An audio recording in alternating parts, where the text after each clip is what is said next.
Muy buenas tardes, bienvenidos todos y todas a esta conferencia magistral, Mixed Methods Research Outside the Box, los métodos mixtos fuera de la caja, que imparte el profesor Joseph A. Maxwell.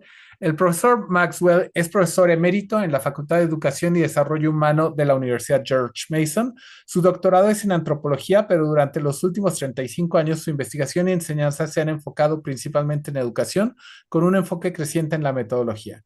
Es el autor de Diseño de Investigación Cualitativa, un enfoque interactivo y un enfoque realista para la investigación cualitativa, así como múltiples artículos sobre investigación de métodos mixtos y cualitativos, sobre educación médica, sociedades de nativos americanos, etc. Su investigación actual trata sobre el uso de métodos cualitativos para la explicación causal, la validez en la investigación cualitativa y cuantitativa, la historia y la amplitud de la investigación de métodos mixtos, el valor del realismo filosófico para la investigación y la importancia de la diversidad y el diálogo a través de los paradigmas y métodos de investigación.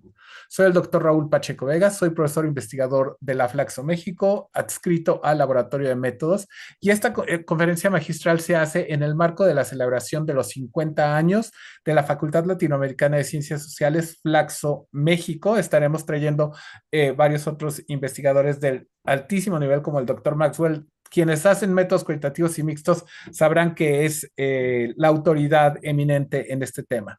El profesor Maxwell dará su charla en inglés y tenemos generado el Zoom, lo tenemos programado para que se presente en español los subtítulos en el YouTube. Ustedes pueden hacer preguntas por YouTube también, las pueden hacer en la página de Facebook Live de Flaxo también, si tuvieran alguna pregunta. Yo conduciré la entrevista en inglés, la charla en inglés. El profesor Maxwell hablará por alrededor de 35 minutos y yo le estaré pasando las preguntas. Y cualquier duda, pues aquí estaremos. Pensamos terminar la charla alrededor de las 2. Joe, thank you very much for joining us for this talk. This is very exciting since this is your new book. This is your book on mixed methods research outside the box. I happen to teach both qualitative methods and mixed methods at the master's and PhD level here at FLACSO. FLACSO is an international university based with campuses all over Latin America. I happen to be working for the Mexican one, but we do have an audience for this talk that is global.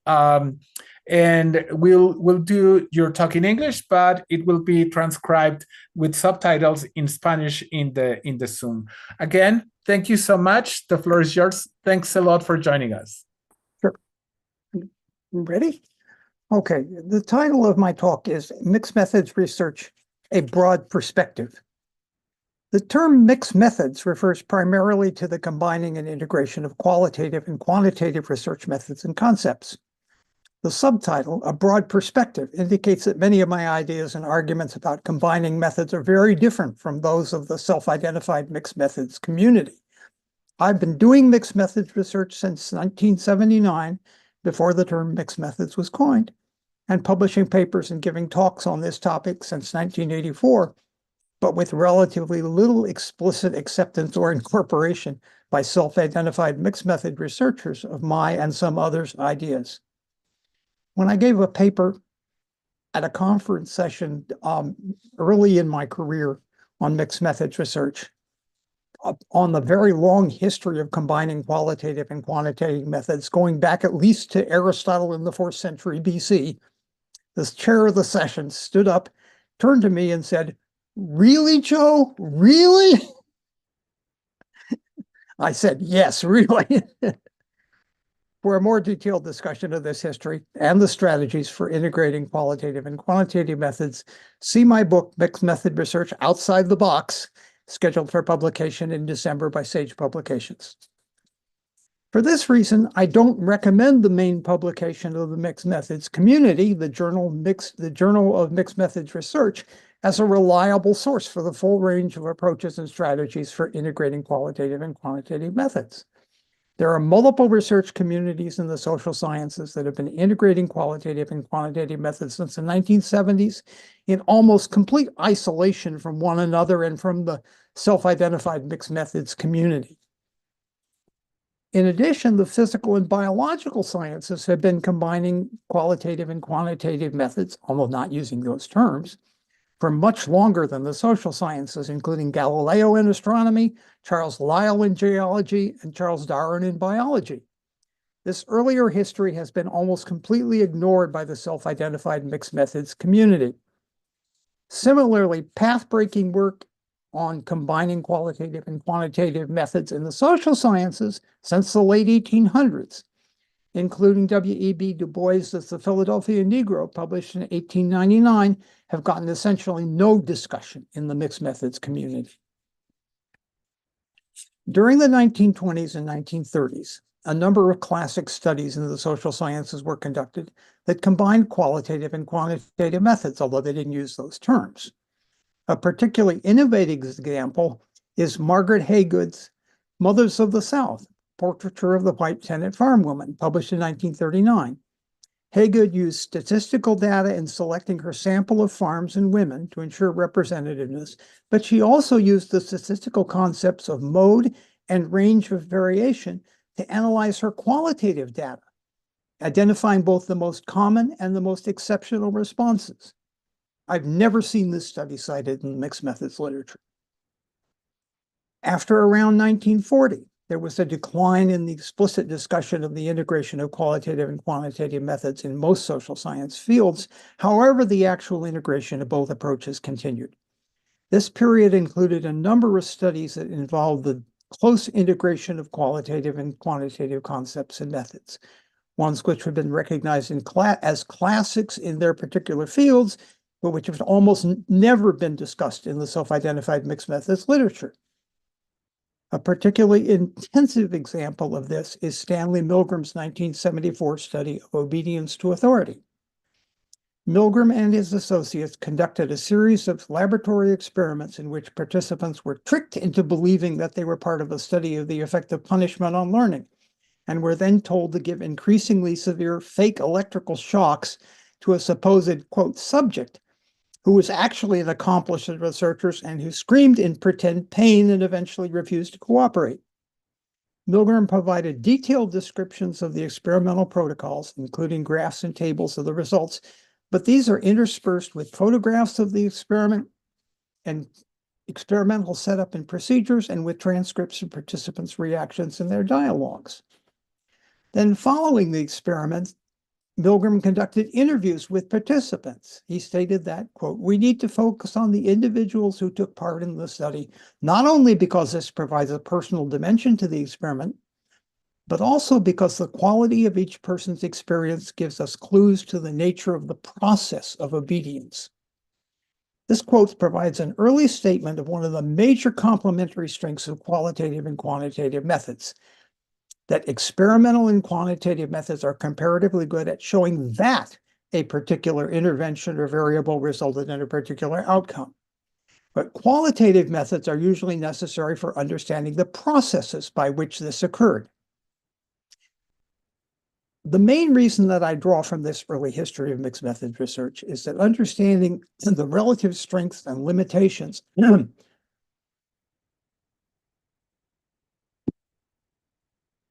of qualitative and quantitative approaches is critical for successful integration. But these have been conceptualized differently in different fields, and in my view, the mixed method community hasn't clearly addressed these. In particular, qualitative methods are good at showing that a specific intervention or variable caused a given result, and in extending that finding to a randomly sampled population. Qualitative methods and perspective, in contrast, are especially valuable in discovering how this intervention did so, the processes, including participants' beliefs and mental processes, that led to this result, and the contextual factors that influence this outcome. I discuss these different strengths in more detail later. In addition, qualitative methods are essential for assessing the generalizability of a study's conclusion to other populations or settings, a task for which quantitative methods provide almost no useful tools. Such generalization, which qualitative researchers usually call transfer, depends fundamentally on understanding the processes operating in the original setting and how these processes would be influenced by the new context of a different setting. A significant problem for mixed method research is that since the 1970s, different fields, including anthropology, archaeology, political science, sociolinguistics, and design-based research in education, have been developing their own approaches to combining qualitative and quantitative methods in almost complete isolation from one another, and from the self-identified mixed methods community. The political scientist Andrew Bennett once told me he had looked at the Journal of Mixed Method Research but didn't find anything of value there. For example, a study by Zentella published in 1990 described her integration of qualitative and quantitative approaches in her 2-year study of bilingual code switching in a Puerto Rican community in Barrio in New York. This is one of the most detailed, sophisticated, and original examples of such integration that I know of. I have never seen this study cited in the mixed methods literature. In addition, enlightening examples of integrating qualitative and quantitative approaches can be found outside of the social sciences. One such study is a report on a 3-year investigation of cooperative interactions between coyotes and badgers in hunting ground squirrels. See my book for a detailed description of this study. So I believe that a recognition of this wider range of mixed methods ideas in practice would be valuable for the future development of mixed methods research. There is currently little appreciation for what can be learned from studies conducted before the explicit recognition of mixed methods. And there's also been little interchange among the different fields conducting qualitative and quantitative research, or recognition of the variety of approaches and concepts represented there. I worry that the emphasis on paradigms and design typologies in the mixed methods, quote, mixed methods community, and the lack of attention to the wider range of approaches to combining qualitative and quantitative methods in the social sciences may lead to the marginalization of the self-identified mixed methods community in the growing acceptance and development of combining methods in the broader research community. I now want to briefly turn to the controversies between qualitative and quantitative researchers in the 1970s and 1980s that eventually led to the explicit recognition of mixed methods as a legitimate approach. The participants in these methodological, quote, paradigm wars in the social sciences focused on what they believed were the philosophical beliefs and assumptions of different methodological communities, and mostly saw these philosophical positions as foundational for research practices. This was particularly promoted by the qualitative researchers Egon Guba and Ivana Lincoln, who claimed that because qualitative and quantitative methods were based on different philosophical paradigms, they were fundamentally incompatible. And in response to these conflicts, prominent advocates for what came to be called mixed method research argued that this approach required a third paradigm, philosophical pragmatism, which justified the combining of the two approaches. This view of philosophical differences is still present in some contemporary discussion of mixed methods. My view is that philosophical views are relevant for research methods, but they are not foundational. Multiple philosophical stances can contribute to any research, and the field of mixed method research doesn't need a single philosophical paradigm, like a fish needs a bicycle. Diversity, dialogue, and complementarity, and not just shared premises and values, can be a basis for community. However, I've also promoted the value for mixed method research of a specific philosophical stance, one that combines ontological realism, the view that there's a real world that exists independently of our theories and perceptions, with epistemological constructivism, the view that our theories and perceptions are inherently our own constructions without any direct perception of reality. This stance has a lengthy history going back at least to Herbert Blumer's presidential address to the American Sociological Association in 1956, and even earlier to the work of George Herbert Mead in the 1930s. Okay, I'm now going to turn to the concept of mixed methods design. Well, the mixed methods community, within the mixed methods community, research design has typically been understood as a choosing from a range of possible design types.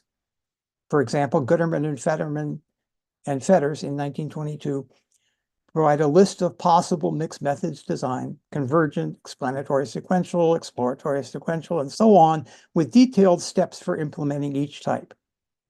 They don't cite any of the work, for example, Jennifer Green's and my publications, that present alternative ways of conceptualizing research design. This typological conception of design is typical of experimental and quasi-experimental research, but is less common in qualitative research. One qualitative researcher simply defined research design as the plan for conducting the study. Qualitative researchers Norman Denson and Ivana Lincoln described a number of interpretive paradigms, post-positivist, constructivist, critical, and so on, that shape the subjective theories, methods, and presentation strategies of each type of study. However, none of these works clearly identified design types in the sense that these are found in experimental and much mixed method research. I define research design more broadly than is typical in other quantitative or qualitative or mixed methods reports. First, I consider design as including not just the researcher's prior plan for the research, but also the actual design of the study on the ground, as well as that the design of the as well as to changes in the researcher's conceptualization of the study as it evolves. This meaning is based on the wider dictionary definition of design as, quote, an underlying scheme that governs functioning, developing, or unfolding, and the arrangement of elements or details in a product or work of art. In building a house, the architect's design isn't necessarily the same as the actual design of the house as constructed. Similar in research, the on-the-ground design of a study can be more complex and can integrate qualitative and quantitative elements differently or more closely than an author's description of the plan design. Second, I see the design of the study as having 5 components. The researcher's goals for the study, the researcher's understanding of the phenomena studied, the specific research questions for the research methods, broadly defined as the overall implementation of the study, including gaining consent and access and establishing relationship with participants. The process of observing, interviewing, planning, and conducting experimental interventions, and data recording and analysis methods. And then number 5, validity and generalizability issues and strategies for dealing with these. These components are not radically different from the ones presented in many other discussions of research. What's innovative, I think, is the way that I've conceptualized the way they're related. I have a diagram right here. This is how I think about these issues. They're not organized in any kind of linear fashion. They all interact. And the research questions are at the center of this framework and connect most directly to all 4 of the other components.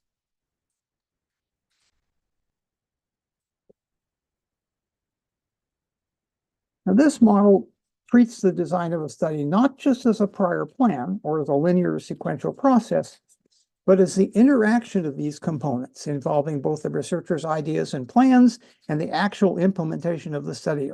This on-the-ground design of the study can be more complex and can more closely integrate qualitative and quantitative elements than an author's description might suggest. In contrast to many other models of design, the research questions are not seen as the starting point or the guiding component. Instead, they function as the hub or the heart of the design, since they're the component that relates most directly to all the other 4. Okay, we're now going to turn to issues of validity in research. Validity in the broad sense of trustworthiness or credibility is a fundamental concept for all research. It's hard to imagine anything that could be legitimately be called research if the validity of its inferences were substantially in question. However, the concept of validity has been seriously contested in the recent history of social research.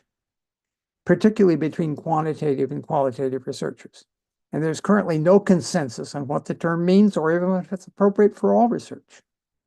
So I present a specific perspective on validity that I believe is illuminating and useful for mixed methods research.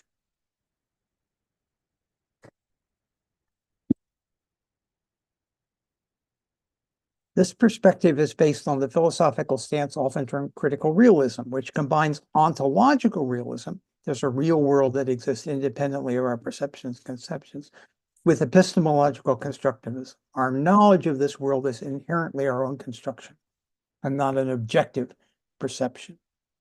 This position has, although often given other labels, has been prominent in both qualitative and quantitative research.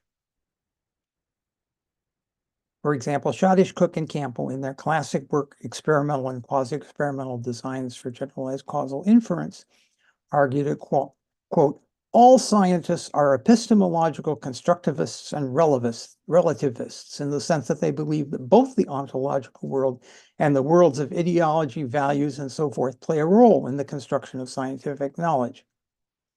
Conversely, the qualitative researcher Thomas Schwant said, many, if most, I suspect, qualitative researchers have a common sense realist ontology.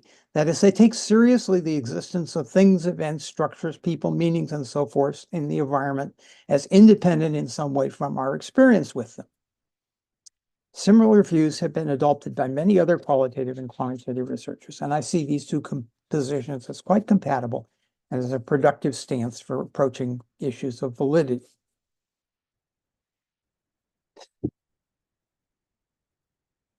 In my use of the term validity, I'm referring to the actual results of the study. Do these accurately describe the phenomena studied?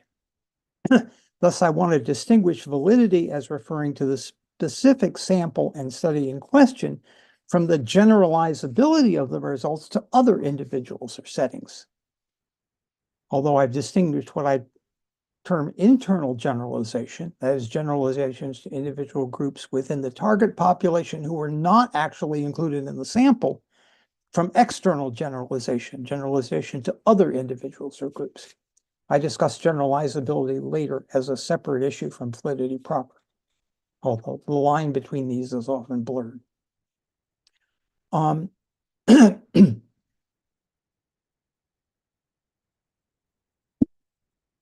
However, qualitative researchers, can't read my print. However, quantitative researchers, until recently, often treated the validity of a study as a matter of the design and methods used. They saw validity as dependent on the use of specifically prescribed and well-established designs and procedures.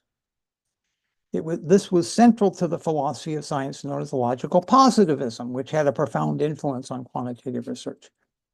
Logical positivists rejected the idea that there was anything other than our sense data that could be the object of scientific investigation. In this way, positivism was staunchly anti-realist in denying that there was a real world out there beyond the reach of our senses, one to which our theories referred. They insisted that theoretical concepts must be defined in terms of the actual procedures used and the sense data of these generators, and that theories were simply, quote, convenient fictions that should be judged only by how they predicted observations. Many qualitative researchers, in reaction, rejected the concept of validity entirely, arguing that this assumed the possibility of, quote, objective knowledge, a position they saw as incompatible with constructivism. However, there's widespread agreement among philosophers that procedural criteria for validity or trustworthiness are seriously flawed, and it's legitimate to assume that our perceptions and inferences refer to a, quote, real world that is only indirectly accessible to our senses and methods. One unfortunate implication of this stance, which I agree with, is that there can be no generic criteria for definitively assessing validity, no checklist of characteristics or procedures that can be used independently of the specific purposes and context of a study to adequately evaluate a study in terms of its credibility or trustworthiness. The validity of a study's conclusions depend upon the actual use of these procedures in the context of that particular study and the evidence that these generate, to address the validity threats that are most important for these conclusions. Thus, a likely reason for the persistence of procedural criteria for validity in both quantitative and qualitative research is that procedures are much easier to identify and evaluate in publications and manuscripts than are the validity threats to the study's conclusions and their plausibility in the specific context of that study. However, this resembles the joke about the person who lost their car keys at night and was looking for them under the street light rather than the middle of the block where they dropped them because the light was better there.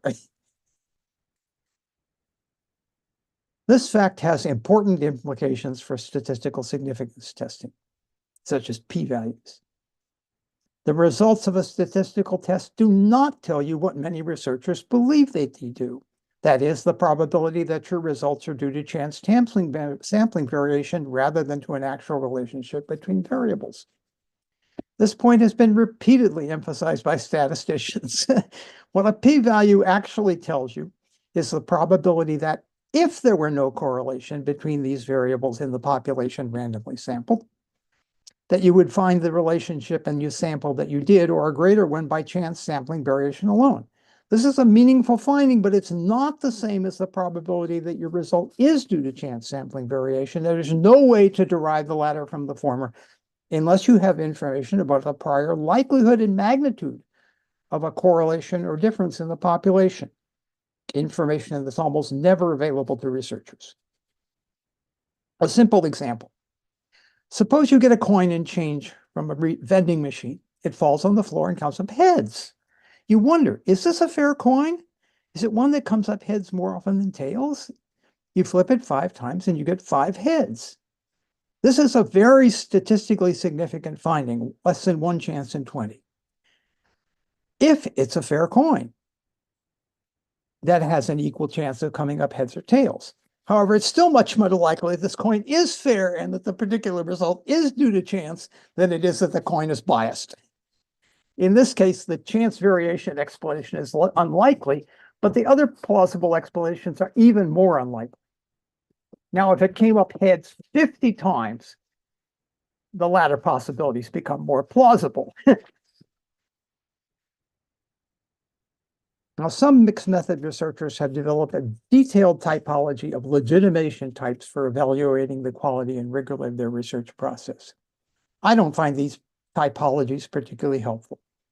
Validity threats are extremely context-specific and diverse and depend fundamentally on identifying particular plausible alternative explanations for the data and interpretations and inclusion in that study, and determining how credible these are in the context of that study. Okay, I want to end by addressing 2 important issues. We're addressing causality and addressing generalizability. Causation has been a very contentious issue between qualitative and quantitative researchers, as well as in philosophy. Many qualitative researchers rejected the positive concept of causation as incompatible with a constructivist stance for research. However, a quite different concept of causation has emerged in philosophy since the demise of positivism.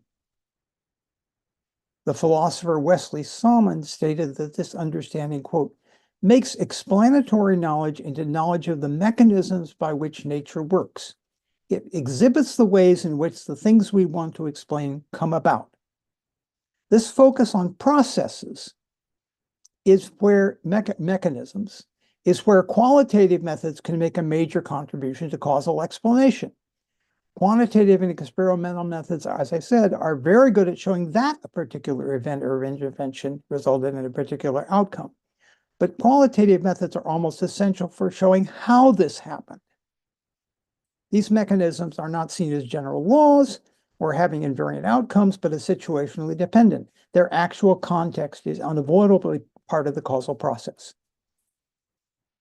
The 2 approaches, qualitative and quantitative, have their main strengths in different areas, and combining them is essential for a full explanation. Nancy Cartwright and Jeremy Hard, in their book, Evidence-Based Policy, A Practical Guide for Doing It Better, stated at the outset, You were told use policies that work, and you were told randomized controlled trials will show you what these are. That's not so. Randomized controlled trials are great, but they do not do that for you. They cannot alone support an expectation that a policy will work for you. For that, you need to know a lot more. The lot more that their book explains is primarily an understanding of context, why context is important, and how to assess its implications for implementing a particular policy in your own setting.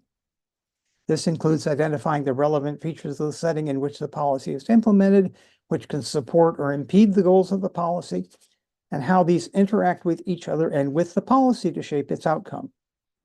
Although they never use the term qualitative in presenting these issues, Cartwright and Hardy's book is to a substantial extent a detailed argument for the importance of qualitative methods in implementing any policy in a specific context. A process approach to causation can easily incorporate seeing mental phenomena, beliefs, values, emotions, and so on, as causes, as well as understanding context as an inherent influence on causal processes. Explanations based on qualitative methods are typically framed in terms of events, meanings, context, and how these interact to shape particular outcomes, rather than using the concept of variables.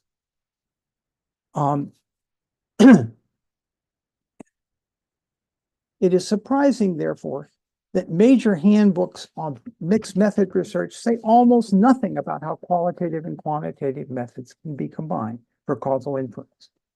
I hope that my arguments will help to establish the identification of and analysis of causality as an important strength of qualitative research. Finally, I want to turn to the issue of generalizability.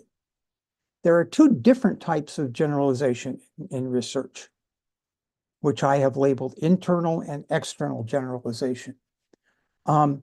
Internal generalization refers to generalization from a sample, from some setting or population, to the setting or population as a whole. External generalization refers to generalization from that sample or population to other settings or populations. These two types require quite different methods. Internal generalization is where statistical methods are most important. These methods, when used appropriately, can give a good estimate of how likely it is that the findings apply to the population sample. Qualitative research also involves some degree of internal generalization because it's impossible to observe everything, even in one small setting. The sort of sampling done in qualitative research is usually what's called purposeful or theoretical sampling, rather than random sampling or some other method of attaining statistical representativeness. The goal of these types of sampling is twofold: to make sure you have adequately understood the variation in the phenomena of interest in the setting, and to test developing ideas about that setting by selecting individuals at settings or events that are critical to the validity of those ideas. External generalization, that is generalization to other possible settings, for which qualitative researchers use the term transfer, is an entirely different matter. The validity of the findings from the original study for a different population depend on the effect of the new context on the results, which can be difficult to predict. Both quantitative and qualitative research have tended to invoke, quote, similarity of the new context to the original one in arguing for the generalizability of the original findings. Nancy Cartwright and Jeremy Hardy responded to this emphasis on similarity by saying, for us, the key question is how good a job this advice, similarity, does in getting you from it work there to work here. The answer, you're lucky if it gets you anywhere. Similarity is both too vague, what features must be similar, and too demanding. Almost no two contexts are similar in all important respects, and provides no guidance in understanding how your specific context will affect the outcome of the policy. Although they never use the term qualitative in presenting their argument for how to better do this, their book is, to a substantial extent, a detailed argument for the importance of qualitative understanding of context in implementing any policy or intervention in a new setting. In summary, I argue that the distinction between internal and external generalization is an important conceptual tool, one that is not replicable by other prevalent distinctions, qualitative or quantitative. For internal generalization, the concept of sampling in a broad sense that is not limited to statistical methods is critical for making claims that your results are generalizable to the actual setting, group, or population you're studying. For external generalization, the original researcher needs to provide enough information about the settings and processes operating in their original setting or population, and how these are influenced by the context of that setting, so that a reader can adequately judge the likelihood that and how the original findings would apply to a different setting, group, or population. In summary, what I've tried to argue is that quantitative and qualitative methods have complementary and supporting strengths, and it's very difficult to do really good research when relying entirely on one of these. Thank you so much, Joe. Thank you very much. This was fantastic. So we'll open the floor for questions from the YouTube audience and so on. But I wanted to just make one comment that I hope will be considered and that can start our conversation now. When I teach your research design book, The Interactive Approach, I do it from a very positivist approach, right? Like, this is a phenomenon and the phenomenon exists, and these are the research questions that you can use and so on. I actually used your qualitative methods research design book to teach research design, the foundational course on research design for the PhD program at FLACSO. This is interesting because the logic that you use in that book helps both qualitative and quantitative researchers develop their research question. They don't feel like they're competing. That was my goal. Thank you. So it's very funny that you mentioned now that your position in your newest book is more associated with critical realism, which requires us to understand more the context and so on, because again, I don't think that is in any way, shape, or form in fight or contradictory to doing something that is interested, like someone who is doing quantitative stuff can still do it with an ontological position that is critically realist, right? Mm-hmm. So this is, it's, that's what I really enjoyed about your lecture today, and I'm very much looking forward to your book being published, because then I can tell a lot of people who think that critical realism is at odds with some quantitative research that that's actually not true. In reality, critical realism actually what it does the most is add the context, a context that we need to understand anyway, whether we do qualitative research or quantitative research. So this is sort of what I took from your question. So we have a question by Juan Edgardo Pacheco-Vega. How do you decide whether to use mixed methods versus only qualitative in productive, for example, for the specific project, productive restructuring in agriculture from grains, corn, wheat, barley to agave in Mexico? So how can someone, and this is a question all my PhD students ask so how can I choose a method? And you, as someone who does mixed methods, you probably are best positioned to tell us, how can we tell which method would be easiest or the best for answering the research question that we're working? As I said, quantitative methods are particularly good at showing that a particular intervention or activity has resulted in a given outcome. Qualitative methods are almost essential in understanding how it did so. And if you really need to understand the mechanism as well as just the outcome, then I think it's important to combine the two methods. So in doing so this is something very interesting because a lot of people seem to associate mechanism only with experimental methods, right? Like I'm looking for this mechanism. So when I tell them, well, you could use process tracing, which is a qualitative method, yes, to get at causality. So yes, causal inference and econometric methods are great at inferring and are great at doing these causal links, but so is process tracing. So what would you say to someone who says, I'm interested in the mechanism, but I only want to do one type of method? And I know that I know exactly where you're gonna go. So I just wanted to re-emphasize it. So I mean, that's like saying, well, I want to go to England, but I don't want to cross the ocean. Absolutely. Absolutely. I mean, we're still suffering from the hangover from the paradigm wars of the 1970s and 1980s, where quantitative researchers insisted that quantitative research is the gold standard. Qualitative, well, it might be a little bit useful and so on. And qualitative researchers essentially rejected the whole idea and said, forget it. We're not even interested in causality. We're studying something completely different. I think that's still handicapping us to some extent. And I think that there's now is very, as I tried to indicate, there's a very substantial literature now on combining qualitative and quantitative methods. But I don't feel like the mixed methods community has taken full advantage of that literature.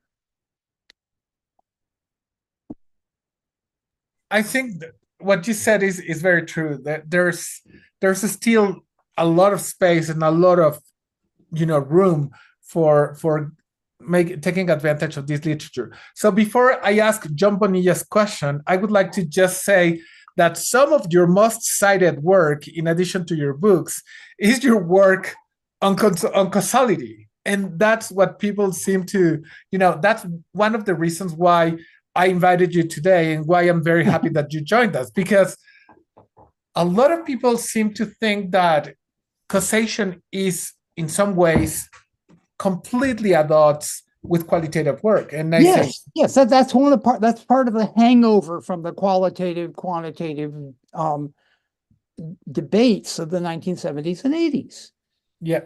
Yeah, absolutely.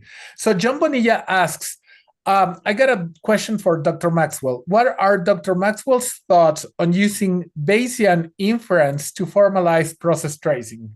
So, and I think this is a very political science question, which is... I'm afraid I can't. I'm not a statistician. I'm afraid I really can't say much about that. I mean, any quantitative method, if it tells you something informative about what's going on, can be useful. I just don't know. I don't know enough about Bayesian inference to give a more detailed answer than that. I think that's the best scholarship, and the best scholars are the scholars who are humble enough to say, I don't know. So this is fantastic. Thank you, Joe. I do like Bayesian inference, but that's besides the point. It's sort of, I've been getting you mentioned Dr. Andrew Bennett, whom I absolutely love and adore. I invited Andrew to give a talk on process tracing to my PhD students a few years ago. And he has a book on Bayesian process tracing with Tasha Fairfield. And there's what I tell my students when they ask me that is, well, in a way, Bayesian adapts to newer information, which in many ways you can do with mixed methods because you get newer information from quantitative and qualitative methods. So I don't think it's at odds. And then we have another question on, other than yourself, and I would definitely recommend yourself, which other academics would you recommend people read to do a first, approximation to mixed methods scholarship? So who would you recommend? I don't know. I'm not a big fan of most of the stuff that's published under the label mixed method research. Just let me take a quick look at my bookshelf. Absolutely. I'm sorry, I'm just blanking on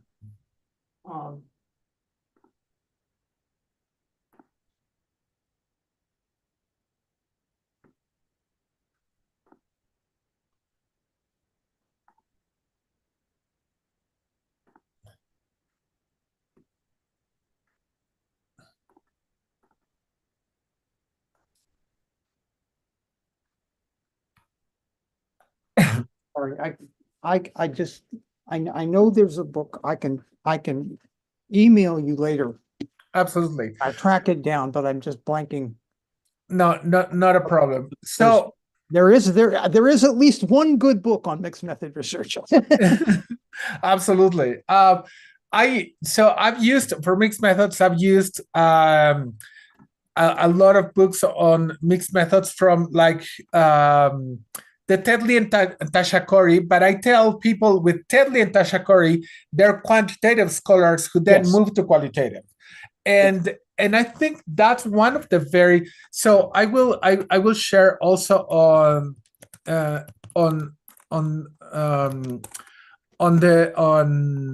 here a couple of books that I've seen. I'm going to share them on the chat. A couple of books that I've seen and that they're very useful to read as well. There's one by Charlene Nabi. This will come back to me as well at some point. But there's a couple of books that I appreciate on this. What I find is that, and I noticed that one of your most recent papers is on psychiatry research and mixed methods in psychiatry research. And I find that the people doing public health and sort of that side of the conversation seem to be sort of very open to interdisciplinarity and so on. So those would be the ones that I would perhaps recommend. But if you do recall any other good book, please do email me and I will share it on the YouTube page. And let me just see if let me ask if there are any other questions. So the transcription is going to take a little longer because YouTube does the transcription in English and then it does the translation into Spanish. There is one additional question that I would like to pose. Let me just yes. On your previous discussion. Yes. The book that I would recommend is my own book coming out in December. Mixed Methods Outside the Box. Of course. But the person who was asking is other than you, who else? So maybe if you could think of someone else would be. I'm sure I can. I will get back to you on that. Perfect.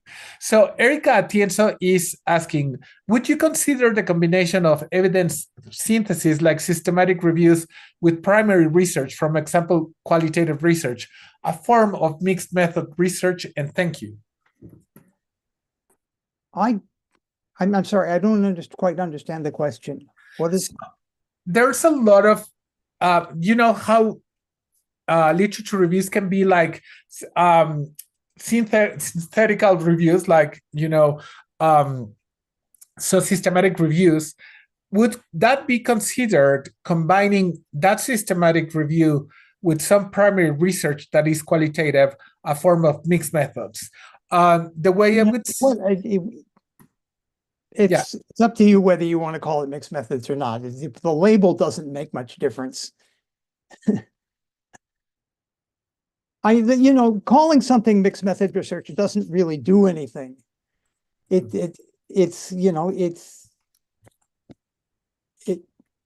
the real issue is, what are people actually doing with these methods? Absolutely. And mixed methods is an extremely mixed bag. There's lots of different ways to do mixed method research. Absolutely. So there's one that one question that a lot of my students ask, and we will start, closing the question and answer period.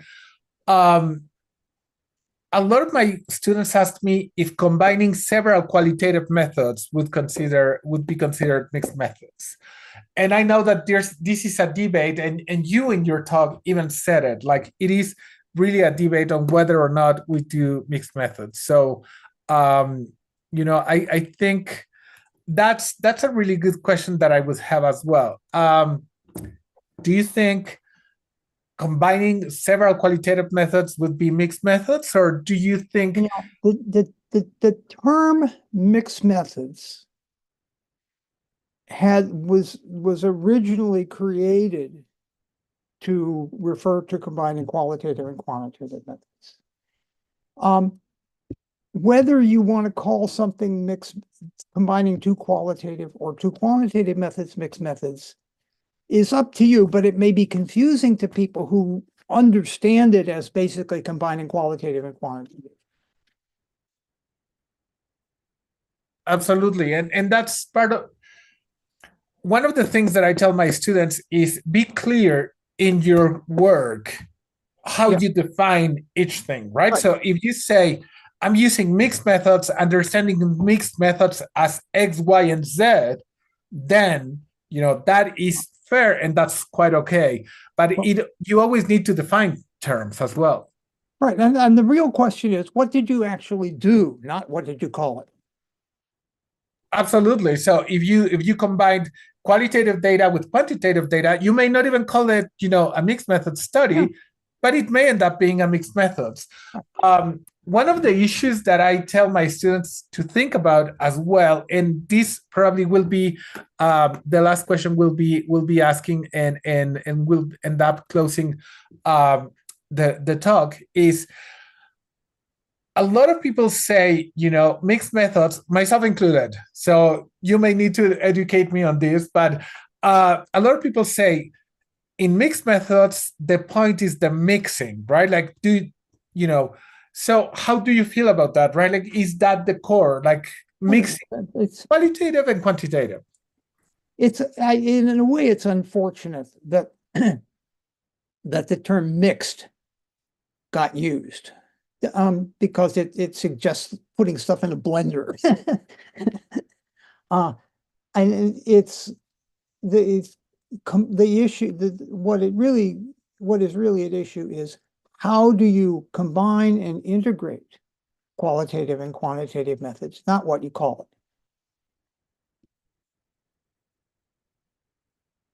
And I think that's what we will end this conversation with. Like, how you do it is more important than what you call it, right? Like, and doing good social science research will require us to do rigorously well-designed research questions, rigorously designed empirical processes and empirical methods, and the application in the pursuit of as close to the truth as we can get, right? Like, this is also part of the ontological question, right? Like, do we want the truth, or do we want to approximate to make ourselves closer to the truth as possible? So that's sort of what I took from your talk, and I think this has been wonderful as well. That's why I created this diagram. Yeah, so you may need to put it a little bit first. There it is. Okay. Yes. So these all interact. It's not a linear process. Yeah. You have to think about how each of these is connecting and affecting the other parts. Absolutely. A number of people on the chat asked if we could have the transcript of your talk. I think there will be a Zoom transcript, but if you could share your notes, you can. I'd be happy to send you an email. Perfect. Excellent. With my notes attached. Yes. Excellent. So I'm just going to say goodbye in Spanish, and then we'll end the conversation. We need to wait for a couple of minutes before the transmission is closed. So I will just ask you to stay online for a couple more minutes while I say goodbye to everyone. Muchísimas gracias a todos y todas por seguirnos. Gracias al profesor Maxwell por esta plática. Estaremos teniendo una serie de conversaciones con otros académicos de talla internacional sobre métodos cualitativos, cuantitativos, experimentales, mixtos, espaciales, análisis de redes sociales. Así es que manténganse cercanos sigan las redes de FLACSO México para esto. Y estaremos publicando las fechas de las próximas conferencias en las redes de FLACSO. Muchísimas gracias por acompañarnos y hasta la próxima. Okay. Yeah, I'm just waiting for Diana to tell me when the transmission will be done. So